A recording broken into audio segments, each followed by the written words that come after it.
जैन साथियों, आज आरएसएस के 100 साल पूरे हो रहे हैं, यानी कि राष्ट्रीय स्वयंसेवक संघ। नाम में क्या लिखा हुआ है? राष्ट्रीय। जब आप इसको पढ़ते हैं कि राष्ट्रीय स्वयंसेवक संघ है तो ऐसा लगता है कि पूरे राष्ट्र का प्रतिनिधित्व है इसमें। लेकिन 100 साल पूरे होने पे मेरे कुछ सवाल हैं। वो तीखे भी हैं, कड़वे भी हैं, लेकिन सच्चे भी हैं। 100 वर्षों में इस देश की 85% लोगों की हिस्सेदारी आरएसएस में क्यों नहीं हुई? 100 वर्षों में एक भी दलित आरएसएस का प्रमुख क्यों नहीं हुआ? एक भी आदिवासी आरएसएस का प्रमुख क्यों नहीं हुआ? एक भी पिछड़े वर्ग का व्यक्ति आरएसएस का प्रमुख क्यों नहीं हुआ? कभी आपने सोचा, कभी आपने विचार किया कि आरएसएस जो अपने आप को राष्ट्रीय स्वयंसेवक संघ कहती है, उस आरएसएस में एक भी आरएसएस का प्रमुख 85% आबादी से नहीं है। छोड़ दीजिए आप, दलित, पिछड़ा, आदिवासी तो नहीं है, एक भी महिला आज तक आरएसएस की प्रमुख नहीं हुई।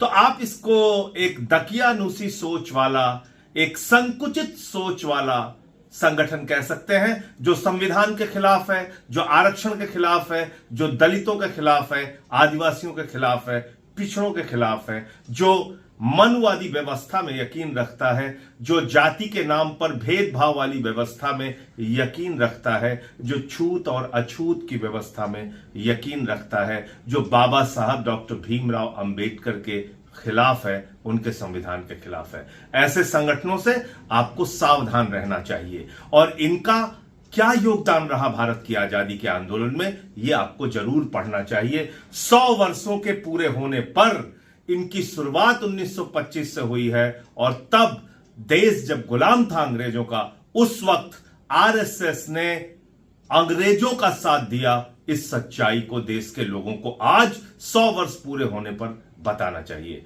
यह बताना चाहिए कि जब द्वितीय विश्व युद्ध हुआ तो अंग्रेजों की सेना में भर्ती करने के लिए आरएसएस के लोग हिंदुस्तानियों को प्रेरित कर रहे थे और कह रहे थे, अंग्रेजों की सेना में भर्ती हो जाओ, अंग्रेजों का साथ दो। आप जाइए, इतिहास में पड़ताल कीजिए, खोजिए और थोड़ा वक्त लगाइए, आपको पता चलेगा। क्रांतिकारियों की मुखबिरी इन्होंने की, भारत छोड़ो आंदोलन का विरोध इन्होंने किया, भारत की आन बान और शान तिरंगे झंडे का विरोध इन लोगों ने किया। यह इतिहास का ऐसा काला सच है जिसको आरएसएस कभी इनकार नहीं कर सकती। इसलिए जब आप 100 साल पूरे होने पर यह सुन रहे हैं कि प्रधानमंत्री टिकट जारी करने जा रहे हैं,